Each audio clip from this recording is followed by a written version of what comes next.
Fambom-pionan'ny mpiantsehatra amin'ny tontolon'ny ranomasina ny tao andrenivohitry ny faritra Boeny nandritry ny fankalazana ny andron'ny tantsambo sy ny andro maneran-tany ho an'ny ranomasina. Nasongadina tao anatin'izany fotoana izany ny asa goavana izay tanterahany Omi Tatopavao.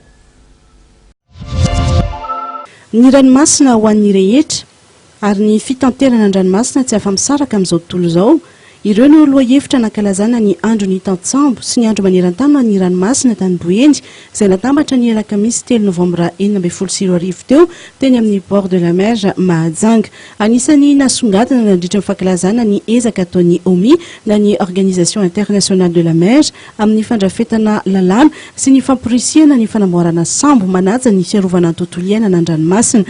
Marina fatafitra ao anatin'ity antsoina hoe économie bleue na fiarina manga izay zotra pampandrosoana vaovao masoany ny sehatra iraisam-pirenena ankehitriny ny ranomasina. Atapitrisany kosa ireo tatsambo miasa sy mampiodina ireo sambo vavety mamatsy ny poniny eran-tany sy mamaly ny filan'izao tontolo izao hoy ny taleparitry ny fitanterana.